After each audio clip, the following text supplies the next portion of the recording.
Hey guys, today on People Now, tributes pour in as the country music community mourns the loss of one of its most talented songwriters and producers. Aaron Carter fires back at fans after dealing with scrutiny over his well-being and a new face tattoo. Justin Bieber and Hailey Baldwin prepare to say I do in South Carolina.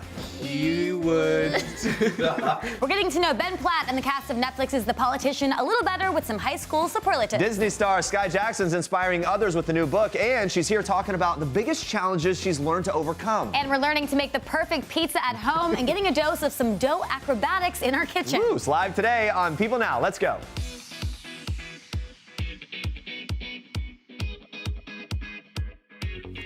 Hey guys, it's Monday. It's good to see you. Welcome to People Now. We actually have a treat for you guys. Yeah, very exciting. We have with us in our kitchen expert pizza maker Nino Coniglio from the Brooklyn Pizza Crew. Yes, he's also the owner of Williamsburg Pizza. He's here in the house. Hey Nino, what do you have planned for us today? So I'm going to teach you guys how to make the perfect Brooklyn-style pizza. Capiche? Capiche? Yes, capiche. We're ready. Oh my goodness. Okay, that's all we needed to hear. Yeah. We know we're in good hands jazzed. here. Thank you, Nino. We're going to join you a little bit later in the kitchen, and he's got some dough acrobatics and everything. It's going to be great. All right, but since we have Nino here to show us the best way to make a perfect pizza at home, we want to know what kind of crust you prefer. Yes, are you a fan of thin crust? Maybe you're more of a Sicilian pizza person. You might be a fan of the classic deep dish, or maybe you like stuffed crust. It's a little controversial, right, Jeremy? Is that right? Yeah?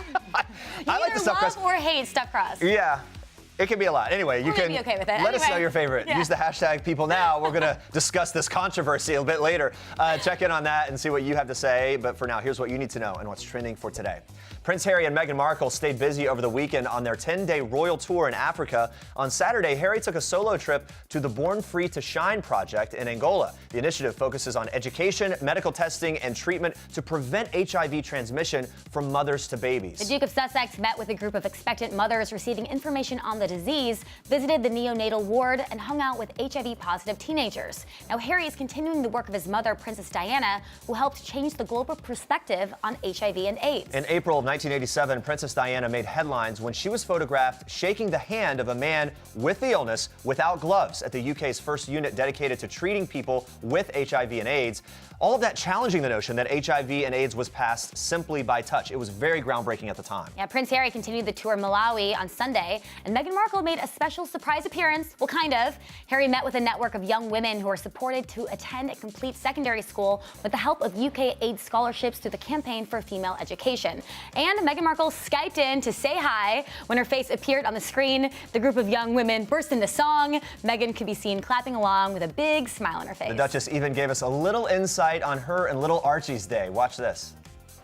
We cannot begin to express how valuable and vital that work is. We're just incredibly proud to be a part of it. I wish I could be with you. We're here in South Africa right now. Archie's taking a nap. I'm with you in spirit, and I'm so happy, and I can't wait to hear more throughout the rest of the session. Yeah, so cute, as we heard there. Archie's taking a nap, little Bubba. Now, one of Meghan's key causes is supporting girls' education, so it's really nice to see that she made an effort to be a part of the event, even though she couldn't be there in person. She also wore the same short-sleeved khaki green dress that she wore back in July when she took baby Archie out to cheer on Prince Harry at the King Power Royal Charity Polo Day. Harry's day didn't end there. The royal dad capped off his day in the African country with a reception hosted by the British High Commissioner. The reception highlighted the common links between the UK and Malawi and strengthened their meaningful and modern partnership. And before he reunites with his wife and son in Johannesburg later this week, Prince Harry is brushing up on his Instagram skills. That is right. The royal is taking over National Geographic's Instagram on Monday as part of the new social media campaign, Looking Up. Buckingham Palace says in a statement that Harry hopes this will raise awareness of the vital role trees play in the Earth's ecosystem. In his first post, Harry shared a personal photo that he took of trees in Malawi. He was even pictured lying on the ground to capture that shot. Very dedicated there. During the day, Harry will post images from National Geographic photographers highlighting indigenous trees and our shared responsibility in preserving what we have and so desperately need to survive. That's their quote. The account's 123 million followers will then be invited to share their own pictures of trees from around the world. Should come as no surprise that he's getting more involved with social media. They did launch the Sussex Royal Instagram account, him and Meghan, earlier this year. We've been following along. They're both really using social media as this platform to bring awareness to issues that they are passionate about. We can't wait to see what else they post throughout the day. today. We'll be I love watching. how interactive it is as well. Now, Harry also visited the Liwonde National Park in Malawi on Monday as part of the ongoing campaign to secure forests around the globe under the Queen's Commonwealth canopy. It's an initiative that began in 2015 as a network of forest conservation programs throughout the 53 countries of the Commonwealth. The prince was also able to lay a wreath at the memorial of a guardsman who lost his life earlier this year while on a joint anti-poaching mission with the British Army, the Malawian government, and African parks. Yep. Conservation is something that Harry feels very strongly about, as we see here. Yeah, definitely something that we'll continue to track along with him as he brings light to this issue. Now we move on to some tragic news today. The music community is mourning the death of one of its most talented songwriters and producers. Michael James Ryan, who worked professionally under the moniker Busby, has died at the age of 43. News of his death broke on Sunday, and though a cause has not been reported, a friend told Variety that Busby was undergoing treatment for glioblastoma after being diagnosed with it over the summer. This is the same form of an aggressive brain tumor that last year took the life of Senator John McCain. During his prolific career in music, Busby helped shape the sound of modern country music, creating hits for a slew of artists like Maren Morris, Keith Urban, Carrie Underwood, Blake Shelton, and many more. His biggest collaboration was with Morris, penning tunes and producing songs like Once, 80s Mercedes, and How It's Done from her 2016 album Hero. My Church, which was Morris's breakout single, he co-wrote that, earned him a Grammy nomination. Many artists paying tribute to Busby after his death, sharing their memories of him on social media, including Morris, who shared this picture, writing, "This just doesn't seem fair. I will always love you and the songs and albums I was lucky to make with you, Busby. Rest well, my sweet friend." Meanwhile, Blake Shelton also posted and paid tribute to his friend, writing, "I absolutely can't accept the loss of mine and Gwen's friend, Michael Busby. Too much to say for social media, too much pain and unfairness, period. I guess sometimes you got to dig extra deep for peace to continue to have faith, and I will because Michael always had faith." A California native hailing from the Bay Area, Busby began his career in jazz before moving to Los Angeles in 2000. He's survived by his wife and 3 children, including a newborn baby daughter. Of course, our thoughts go out to his family during this very difficult time. All right, on to this. Aaron Carter has some serious new body art. The 31-year-old singer recently shared multiple photos to his Instagram feed over the weekend, showing off his fresh new ink. The tattoo shows a picture of a woman going down the side of his face. It connects with his existing neck tattoo and includes a portion that extends underneath his eye. Carter captioned the photo, "I'm the biggest thing in music right now. I can't be denied. Fact check me." The images come alongside a Saturday tweet where he told fans that he was doing just fine and requesting that people respect him and leave him alone. The tweet continues, quote, "I already have to move and I don't need to be under scrutiny with every decision I make. I will take the necessary precautions to protect myself, and when I move, no one will know where I live. Hashtag missing my mom right now." Earlier this month, Aaron's brother, Nick Carter, filed a restraining order against him, claiming the singer threatened to kill his pregnant wife and unborn child. The 39-year-old Backstreet Boy member tweeted the news on Twitter. He explained, quote, "After careful consideration, my sister Angel Conrad and I regret that we were required to seek a restraining order against our brother Aaron today." Nick further explained, saying that he made the decision due to Aaron's increasingly alarming behavior and his recent confession that he harbors thoughts and intentions of killing his pregnant wife and unborn child. He then added, quote, "We were left with no choice." And Nick, however, did admit that he still loves Aaron and hopes that he gets the proper treatment that he needs before any harm comes to himself or anyone else. Aaron reacted to the restraining order on Twitter. At one point he wrote, quote, "Take care, Nick. We're done for life. I haven't seen him in 4 years and I don't intend to." He also responded to Nick's accusations that he wanted to harm his family, tweeting, "I am astounded at the accusations being made against me, and I do not wish harm to anyone, especially my family." When People reached out to a representative for Nick, they had no additional comment regarding those allegations. News of the restraining order came days after Aaron opened up about his history of addiction and drug use on an episode of The Doctors. During that segment, Aaron received the results of his drug tests, for which he tested positive for marijuana, extended opiates, hydrocodone, and benzodiazepine. Now, the last 2 drugs could be explained by medications the singer had been prescribed to treat his multiple personality disorder, schizophrenia, and acute anxiety. Aaron, who claimed that he was going to quit smoking weed because it affects his medications, also opened up about his huffing addiction. He said, "That's my truth, and that these days he's doing amazing." We, of course, hope that he's doing amazing. We wish Aaron and the family all the best there. Tough story as that continues to unfold. Andrea, you've got more for us in Star Treks. Yes, I do. We are kicking off Star Treks today with a very sweet shout out Justin Bieber is thanking his in-laws as he gears up to say "I do" for the second time to wife Hailey Baldwin. The sorry singer gave Hailey's parents, Stephen and Kenya Baldwin, some love on Instagram with a throwback picture captioned "Me and the wife," and the in-laws, "Thanks for letting your daughter marry a savage like me." The sweet picture with hearts drawn over Justin and Hailey was taken the night the couple first met years ago. Love a good throwback there. Justin recently shared a similar photo from the same night captioned "My wife and I, where it all began." She looks exactly the same. She looks the same. It's crazy. The couple are marrying for a second time with a religious ceremony in front of friends and family in South Carolina. They secretly tied the knot over a year ago in a New York City courthouse. An insider says Hailey and Justin are happy that they are finally having a religious ceremony. It's very special for them. Justin and Hailey responded boarding this jet in LA on Saturday, where they then jetted off to kick off the festivities at the luxurious Montage Palmetto Bluff Resort. Justin posted this picture of the jet with a special welcome mat featuring the name of Justin's clothing line. Nice jet. The location of their second "I do's" apparently came as a surprise to many, since the couple don't seem to have any personal ties to South Carolina. Sources in the area tell People that the entire hotel has been rented out for the duration of the event and will be closed to the public. On Sunday, the couple held a rehearsal dinner for close family members. Hailey wore a white off-the-shoulder dress, accessorized with a white ribbon in her hair and white heels. Justin kept it classy in a white polo tucked into black slacks paired with boat shoes. A source says guests arrived at the rehearsal dinner via speedboats, as the venue wasn't a part of the hotel. I think that's so cool, taking a speedboat to your wedding. Later in the evening, the couple hosted the families for some bowling. Now, as for any wedding jitters ahead of their second big day, a source tells People that, quote, "Despite some hard days, they really are two kids who are crazy in love," adding Hailey has a sweet, pure heart, and her life is simple and uncomplicated. That's something Justin has craved for a long time, whether he knew it or not. Hailey brings stability to his world, and she truly just wants to build a loving, happy home and family with Justin. And after their grand wedding ceremony, the insider says the couple will be taking a break while they enjoy a honeymoon. Yes, enjoy all of it. Moving on to this, Gwyneth Paltrow and Brad Falchuk are marking 365 days of wedded bliss. The couple is celebrating their one-year wedding anniversary. Gwyneth recently shared a photo of them on her Instagram, captioning it "Year one, done."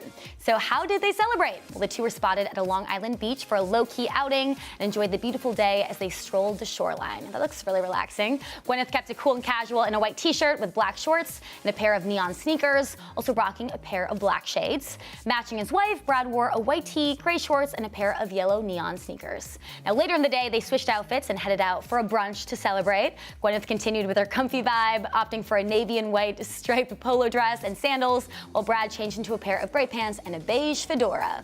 Gwyneth and Brad were last seen on Friday when they stepped out for a date night in New York City to celebrate Gwyneth's 47th birthday.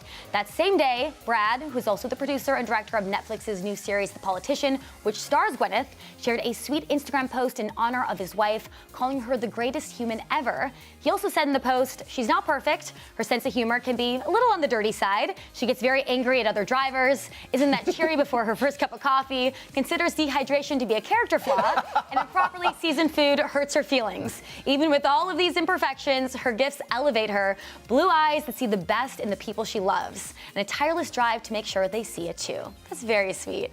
Gwyneth and Brad tied the knot in an intimate ceremony at her Hamptons home last September. The couple met on the set of Glee during Gwyneth's guest appearance in 2010, and they first went public in 2015 at Robert Downey Jr.'s 50th birthday party, though they had been linked for a year before that.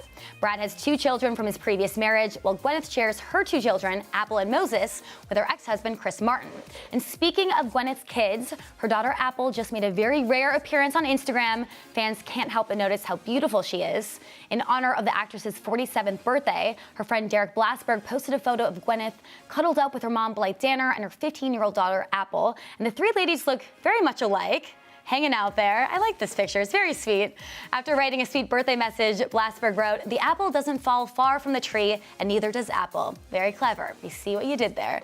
Gwyneth and ex-husband Chris Martin like to keep their 2 children out of the limelight, but occasionally they do share some family photos on Instagram, and we say, keep it up, we are loving the pics. And those are your Star Tracks for today. I talked to Brad Falchuk at the Politician premiere just last week, and he was gushing about working with Gwyneth, how great it was, and then I asked him how they're going to celebrate, and he's like, we're going to keep that to ourselves themselves. I like that he kind of keeps the relationship, you know, closer Makes to the it more vest there. special, I think. It does. Even though now we're talking about it. Even though now we know. But now we know on his terms. Yes. Stay with us. All the details from Jennifer Lopez and Alex Rodriguez's fabulous engagement party over the weekend, plus Brooklyn Pizza Crew's Nino Coniglio. There he is. Look at this. Whoa. Showing us how to make, I thought he dropped it. No, he doesn't drop it.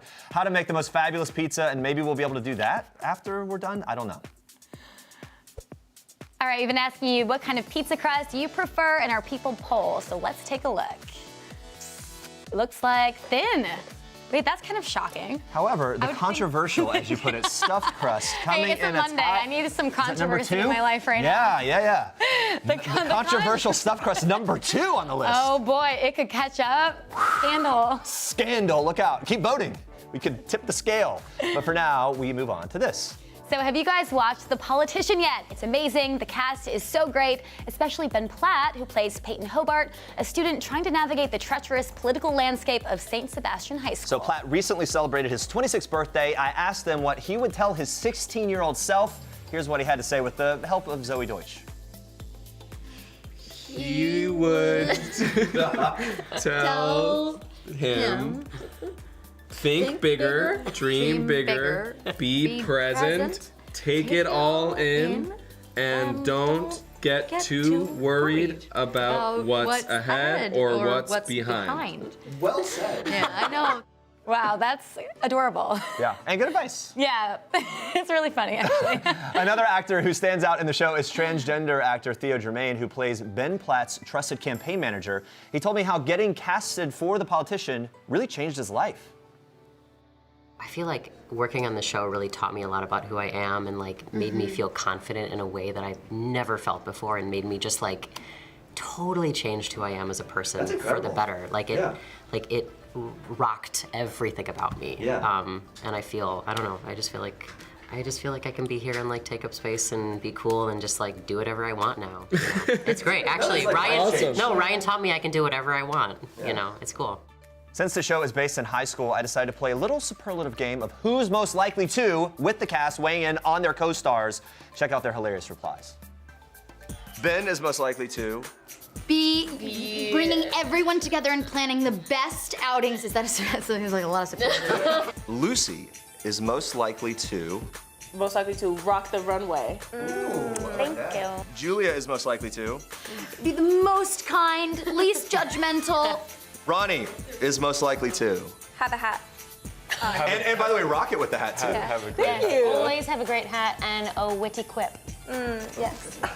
Most likely to be eating pasta. Well, okay, I guess that's the one. Laura is most likely to. Deliver something very dry and you're not sure if it's a joke, but it is, in a great way. Theo is most likely to. Teach me something I don't know. Yes. Yes. Ooh. David is most likely to. Have a silent smile. Oh, come on. Judith Light is most likely to. Eat the scenery and tear the stage apart. Rule the world. Be a queen. Former Democratic presidential candidate Hillary Clinton sat down with People to talk about her upcoming book with daughter Chelsea Clinton, The Book of Gutsy Women. Chelsea shares what it's like mothering 3 young children, and Hillary reveals what she's observed about her granddaughter's generation compared to her own. Take a listen. Oh, I love being a mom of 3, and I'm so grateful that my mom's their grandmother. I'm so proud of my daughter already being precocious and curious and asking lots of questions and teaching her younger brothers, although I don't know how much 2-month-old Jasper really understands about kind of Wonder Woman, who she thinks is, hopefully next to me, the most important woman, maybe tied with Grandma. It's funny watching little girls today because, you know, one of the things that Chelsea and I did in this book was to talk about the differences in our upbringing, how I didn't know any women who, you know, worked outside the home except my teachers and the public librarians that we had in our town, and Chelsea had a very different experience. And it's fascinating to watch Charlotte and her little friends, who are all her age, just sort of take for granted, you know, some of the things that we had to work for and we had to keep working for because they were never actually secure. She has a sense of possibility that I am thrilled to see, along with all these other kids that are around her age. So it's interesting for me to reflect back and then try to think forward about how it's all going to add up.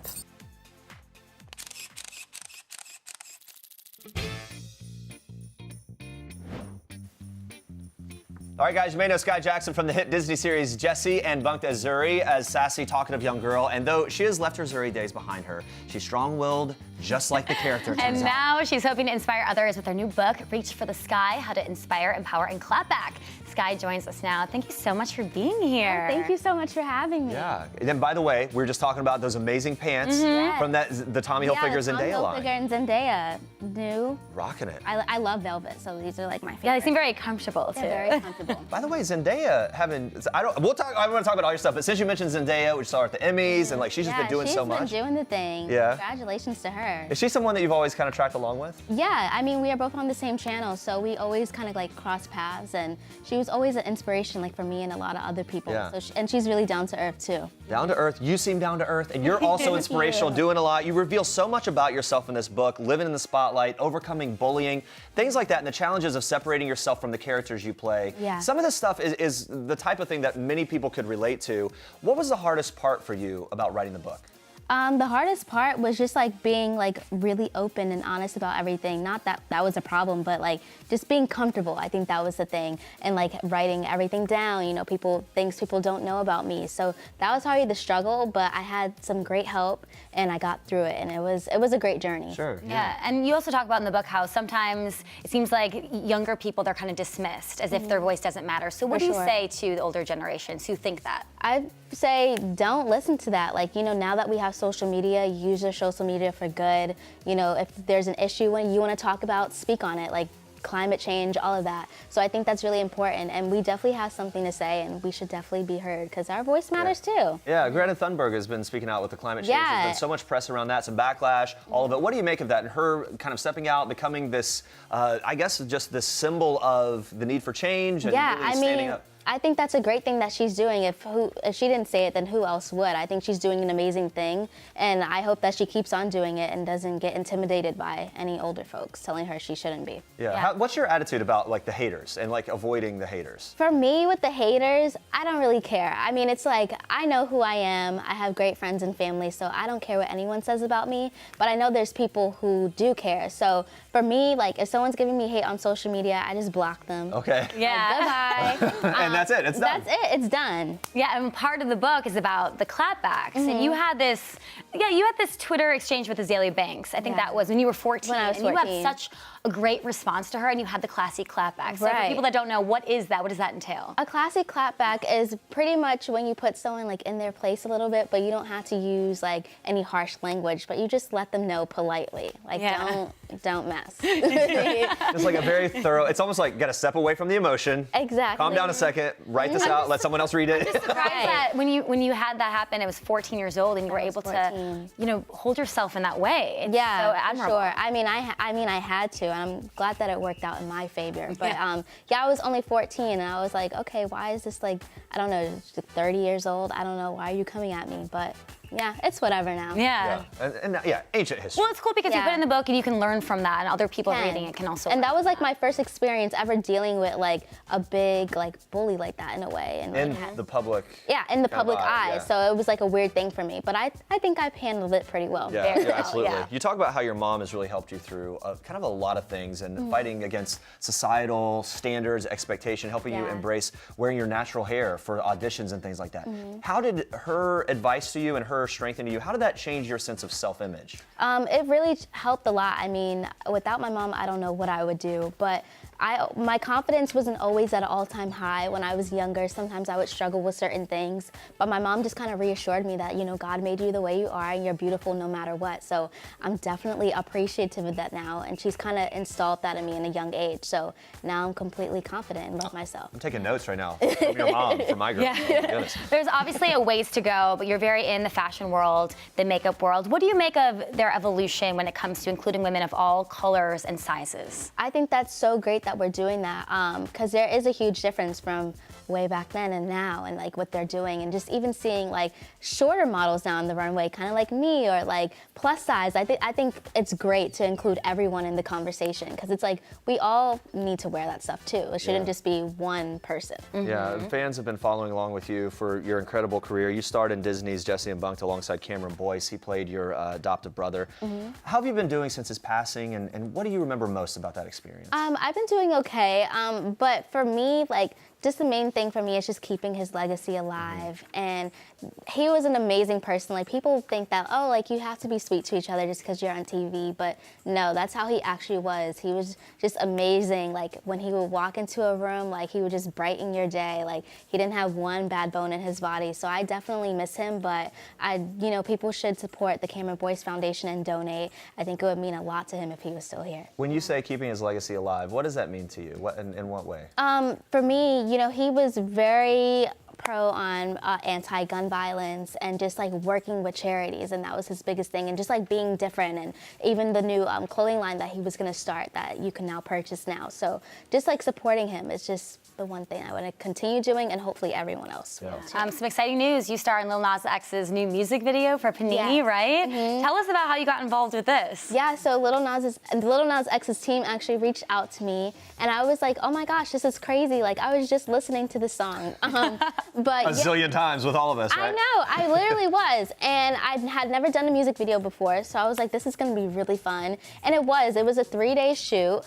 He's really down to earth as well, so sweet. But it was a great time, and the video came out so good. It's a really cool music video. Yeah, because it was like when I was filming it, everything was on green screen, so you can't really imagine like what it would look like, or even when he was like popping up at me, like he wasn't actually really there. So it was crazy how it all like came together. Oh, so you didn't even meet him there on set? I did. He was he there. came out, So okay. basically, I was filming my parts, and then he was filming his parts. We were never together. Got it. How many times did you watch the music video? I probably watched it at least 20 times. Like, every time I'm around, my friends are always playing it. They're like, oh, we gotta watch it. And I'm like, okay. Yeah. Fine. I'm Okay, like, and I really like this part. I know. You have so much going on. Last thing, you're being honored at TLC's 3rd annual Give a Little Awards for your efforts in combating bullying. Why is this so important to you to take on this initiative? For me, it's just really important because, I am an advocate for anti-bullying, and I'm just so honored that they are honoring me. So I'm really excited for Thursday, and it should be a fun time, and I can't wait to see everyone. But yes, that's something special in my heart. All right, we've got time to play a little game, a little People Now Confess Sesh. You ready for this? You reach into that jar, you pull out a question, and you answer it as honestly as you can, whenever you're ready. If you could star alongside one actor or actress, who would it be? Ooh, that's a hard one. Probably Will Smith. I love Will Smith. I think he's an amazing actor. Or Leonardo DiCaprio. He's an amazing actor too. Ooh, good dream board there. Yeah. You got, Yeah, so hopefully that will happen one day. Putting it out into the universe. Keep that sheet of paper. Let's see. What's your one guilty pleasure? Ooh, just like binge watching like TV shows and eating like snacks, like junk food, and chilling in bed. That's like my What's the last show you binged? Probably Stranger Things. And like I was saying, I barely watch TV, but it's really good. And all my friends are like, "You're late. We're on season 3 now." And I'm like, "All right, I'm on 1." But I guess you guys were right. And then what's the go-to snack? Oh, go-to snack would probably be Doritos and grapes. I love fruit. Grapes. Wait, together? That is a interesting combination. So I have to eat the Doritos first because they make my mouth like dry, and then I eat the grapes. Oh, the grapes like nourish Wow. it. I like that. I think there's time for one more. Is Okay, it? Yeah. let's do one more. What hair accessories are you loving at the moment? I love like scrunchies. I think they're so cute. They're making a comeback. Yeah, they're making a comeback, and like all the different prints that like Urban Outfitters and all that they have. So definitely scrunchies. All right. Good Skye, stuff. thank you so much for being Thank here. Congrats you. on everything. Thank you so Guys, make much. sure to look out for Skye's new book, Reach for the Sky. It's out October 1st. Jennifer Lopez and Alex Rodriguez are sharing some of their favorite moments from their engagement party. 2 days after their celebration, J-Lo and A-Rod shared sweet photos of their respective daughters, Emmy, Maribel, and Ella Alexander from the night. The couple had a party in Los Angeles Friday to toast their engagement with their blended family and friends. I love these pictures. A source previously told People that the couple's kids will definitely play a huge role in their upcoming wedding, adding their initial strong attraction for each other would have quickly faded if they had not been able to come together as a family. The kids are amazing together, and they have wanted Jennifer and Alex to get married for a long time. I like that it's all working out with everyone. And while appearing on Live with Kelly and Ryan Friday morning, the former MLB star revealed that he rehearsed his proposal. Watch. My assistant Ashley played Jennifer, And I made sure that Jennifer was, far away from the kids. And we rehearsed this 3 days in a row, Monday, Tuesday, Wednesday. Now on Wednesday, it rained. So I played with my background. Right. And I got really nervous, but you pulled it up brilliantly. Pulled it off. Yeah, so it's funny that he was proposing, doing the fake proposals with his assistant. And Kelly later joked around asking if A-Rod's assistant thinks they may have actually been engaged after 3 proposals. But I guess they got it. A-Rod ultimately felt prepared, got down on one knee during their getaway in the Bahamas in March after over 2 years of dating. Now, earlier this month, J-Lo revealed that she was open to having more children with A-Rod during a SiriusXM interview with Hoda Kotb. Hoda later asked the former Yankee what he thought about the possibility of another child. He responded, "Interesting. That's a lot to unpack." So it's not a no. Andie MacDowell is all for her daughter Margaret Qualys' blossoming new romance with Pete Davidson. At the L'Oreal fashion show in Paris on Saturday, Andie told People she and the SNL comedian haven't met yet. She tells us she has a beautiful relationship with him, but I don't want to step on her relationship too much. They have a nice relationship. The Once Upon a Time in Hollywood actress and Pete have been spotted together on numerous occasions lately. Earlier this month, they were spotted in Venice, and a source tells People they looked very happy together. That source adding they were very smiley and flirty. Some fans approached them, and they happily signed autographs. A day later, the comedian and actress were photographed at the premiere of Margaret's film Seaberg at the Venice Film Festival. Yeah, you can see in the pictures Margaret in a pink chiffon gown. She stood as her co-star Anthony Mackie held her hand in support. Pete sat behind the pair, watched as Margaret rose from her seat. He's just chilling back there, being supportive. On Labor Day, the pair were snapped taking a stroll through the streets of Venice, walking hand in hand together. While taking in the sights, Margaret wore a cream-colored tank dress and flats, while Pete wore a graphic tee and shorts with a baseball cap and sunglasses. Pete's romance with Margaret comes nearly a year after his whirlwind engagement to Ariana Grande ended. The comedian also dated actress Kate Beckinsale earlier this year. They split in April after nearly 4 months of dating. Now, Margaret, meanwhile, is having a busy year in terms of her flourishing career. In addition to starring in Quentin Tarantino's Once Upon a Time in Hollywood, as I mentioned earlier this summer, she earned her first Emmy nomination for her role in the FX show Fosse Verdon. So she's got a lot going on. We wish them all the best. All right, this is very exciting. Expert pizza maker Nino Caniglio from the Brooklyn Pizza Crew and the owner of Williamsburg Pizza is with us today to show us how to make the perfect pizza at home. Thanks for being here. Absolutely. It smells so good. I wish you guys could smell this. Yeah. Let's say this, though. First of all, you got into pizza making at like 14, right? Like really early on? Yeah, What was the initial interest for you? 12 years old.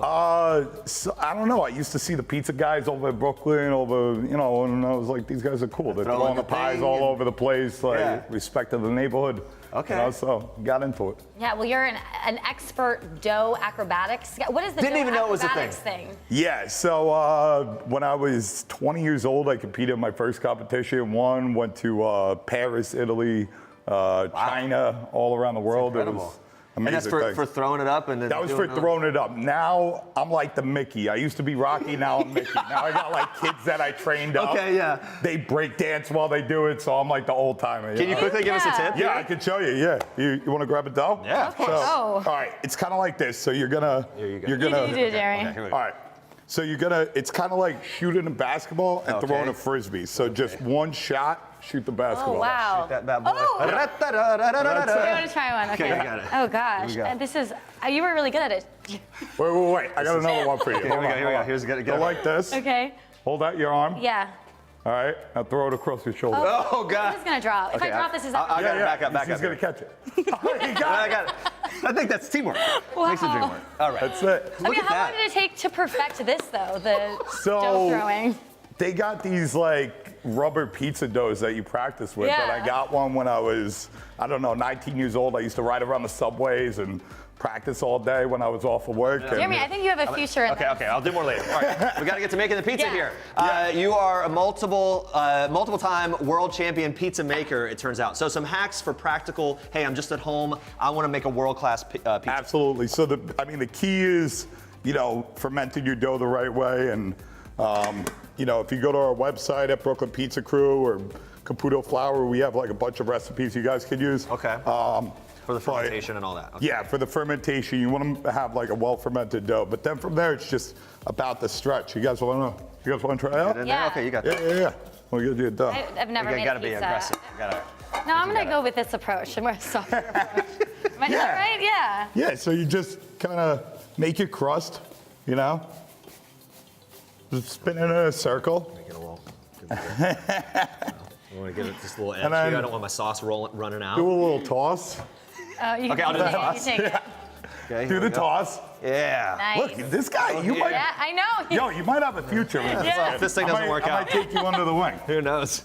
All right. So yeah, Okay. then you want to stretch out your pizza, not too much flour, and then we use chow tomatoes, which are canned, grown, and all in Italy, all in the Campania region. Which is Pasha, like, you will get flour all over your jacket. Yeah. FYI, that's just a warning. By the way, you're part of the Brooklyn Pizza Crew. Tell us about that while you continue. Yeah, so the Brooklyn Pizza Crew is a thing we started about 3 years ago. It's a team of pizzaiolos from around the world that we all just were crewed up. We go to competitions together. We share our secrets. And then we have a YouTube and a Facebook channel where we put tons of content on different pizzerias that we think should have recognition. Yeah. We give away tips and tricks, and you know what I'm saying? Just spread the love of the pizza community. The sauce smells so good. And then what Yeah. are we doing now? So now we're putting Pecorino Romano cheese. Yeah, is that your favorite kind of cheese to put on pizza, or do you have a favorite? For the sauce, I love it. It's just like you can't have a classic New York style pizza without that. And then a little bit of oregano. Oregano, I mean, of course. A little bit of mozzarella. Can we talk about a controversial topic? Sure. Pineapple. No. Okay, look, No pineapple on pizza, yo. I'm one of the biggest proponents out there. We fight a lot. Yeah, well, in the our pizza Italian community, executive but producer is very happy with you She right says now. you're not a Yeah. true Italian. She's been if fighting you us about like this all week. pineapple on pizza. You can't do it. You can't do it. It's just, it's become like such a symbol of, I don't know, the Americanization of pizza or something. Funny story about pineapple on pizza. It was invented in Ontario. Oh, really? Canada. Yeah, it wasn't invented in Hawaii. It was What's the invented craziest thing someone has ever asked you to put on a pizza as a topping? Like the most bizarre that you're like, you know what? My dignity won't let me do it. I've actually been asked to put beef patties on top of it. Oh, like a patty. Okay. No. Just a whole. That changes the like, whole taste It's of like it. throw 6 beef patties on top of this pizza. Oh, that's kind of crazy. Yeah. It's kind of crazy. All right, so you got the mozzarella there, you got it all spread Yeah, out. then from there, you know what I'm saying? You throw some sausage, you throw some pepperonis. Oh, wow. You know? Yeah, So we that's- put on the sausage, raw, it cooks right in the oven. And then these are cup and char pepperonis. If you look over there, you see how these are the old school pepperonis, and I'm so glad that have one? they came back. Oh, You know what I delicious. mean? Yeah. They used to be like. I am seeing that a lot in New York pizza, especially. The smaller, more traditional pepperoni. Absolutely. It was around when I was a kid, and then they just kind of disappeared off the face of the Are earth. you an olives guy? Do you like olive on pizza? I don't like olives. I wasn't when I was a kid, but I like these Sicilian oil cured olives. They're amazing. All right. Yeah, a little basil. So wait, what's the biggest mistake you think people make when they're making a pizza at home? What, you know what I mean? So- Just to kind of really nail it. It takes, it's just, you know what I'm saying? Practicing opening it, practicing taking it off the peel, getting the right stuff. In the oven over here, we have this is called a baking steel. These things are incredible. You guys actually have this in your studio, which is amazing. There you go. How hot? Yeah. How hot should the oven be? So you want your oven to be as hot as possible. So usually ovens go out to around 500 degrees. Okay. You want it So around crank there. it. So you put it in. Okay. Yeah, crank it up. And then, you just kind of Are we slide putting this that thing thing in the there. middle, the bottom? Where are we putting it? Yeah, you put it right on the stone. But on the top. Yep. Like multiple trays. That's it. I don't know. Okay, there you go. And then how long in there? So it's about 10 minutes inside Okay. the oven. And then, voila. And then you get this. So we just heated these up. You guys want to try this? Oh, So this Yeah, we is just had a piece of pepperoni. And it was delicious. This is a margarita pizza. So margarita was named after Queen Margherita of Napoli. And it was the first pizza, as the legend goes, to have a pizza with cheese. Before that, it was just sauce, breadcrumbs, red onions, anchovies. And this guy, Pizzaiolo Abati, decided to put mozzarella, basil, and tomatoes because those are the colors of the Italian flag, the white, red, and green. Changed the as world. A patriotic I'll bet you symbol. at the time they thought it was like putting pineapple on a pizza. And then he changed the world. Cheers to might have. pizza. Sold. Wow, 100%. Is this Yeah, the really one? good. Is this that sausage like you? That's just that put out? sausage. Yeah. What kind of sausage? It's just like grated up raw So sausage. this we get from Mario Zolo, local butcher shop and bakery, and we just add some oil to it, and it just cooks all the way through in the oven. And it's still Probably- juicy, It's probably still hard amazing. to choose, but what's your favorite kind? If you gotta choose. You know what? I love the margarita. I love the grandma. I love them all, but I really like classic New York style pizza. That's my favorite. Chicago don't make pizza. Not a deep dish guy. Huh? And do you have pizza every day? I eat pizza probably like 5 to 7 days a week. Yeah, I'll say this on though. most things. In New York, there is a lot of pizza. You have managed to break through, so congrats on that. What is the pizza that you most often are asked to make? What's the best-selling pizza? The best-selling pizza for the plain, just cheese, New York style pie. And then we have a really popular pie. I mean, the grandma is really what we're famous for. The grandma is actually an American invention because a lot of grandmothers in the tri-state area. My grandmother didn't even have a driver's license. Her life was to cook for us. So we were Ninja Turtle loving pizza freaks, like screaming for pizza, but like to order pizza out would be taken away Nona's job. Right. You know what I'm saying? You don't do that, right. Yeah, they would, a lot of grandmas in the area would like stretch dough out, get it from the local bakery, local pizzeria, supermarket, stretch it out into a pan, and then it would be this like kind of thin crust square with like a light fry underneath, and that's where the grandma pizza came Delicious. Yeah, thank you. Oh, so good. By. Everyone in the office is very Yeah. happy that you're here and you brought pizza. If you guys if you live in or around New York City, you can catch Nino at the New York Pizza Festival October 5th and 6th. That's really exciting. That is. There's going to be 25 pizzerias from all around the world. Tickets are on sale at nypizzafestival.com. It's going to be an amazing time. Check that out. Yeah. All right. Before we let you go, we're taking one last look at our People poll. We've been asking viewers what kind of pizza crust they prefer. What is it? 59% goes to Thin crust. Thin crust. Thin crust. That's it. I mean, that means New York style, right? That makes sense. I'm not surprised. And by the way, for people that don't have maybe a great Italian place or someplace to get the dough, my wife and I always get the dough from Trader Joe's. You can get a whole wheat or just the white. Okay. It's a really good dough. I don't know if you would endorse that or not, but it's amazing. Crust. Yes or no? I'm not personally about it, but to each their own. Do what you feel. Want to get your hugely controversial. We'll be asking you 2 questions of the day tomorrow on People Now, so tune in for that. Thanks for coming. Nino. Absolutely. Thank you, guys. All right, and yeah, we mentioned that you're going to be at Little Italy in the Bronx at that festival, October 5th, 6th. We can't mention it enough. Coming up tomorrow, actor Asif Manvi stars in the new CBS supernatural drama Evil. We are asking him all about that. Plus, Paris Hilton is dishing on her new perfume, Electrify. Thanks for watching. For now, we leave you with one last thing from Chloe Bennett. Bye. Bye, guys. Hi, I'm Chloe Bennett, and this is One Last Thing. My last big splurge was, I have just a really big party wrist on right now, and I got a couple of these once I wrapped the final season of S.H.I.E.L.D. So probably this wrist. The last show that I binge watched was Chernobyl. Downer, but great show. Chernobyl in the hills, so my taste is incredibly consistent. The last song stuck in my head is hands down Cruel Summer by Taylor Swift. I can't stop listening to it. Everyone around me wants me to not be friends with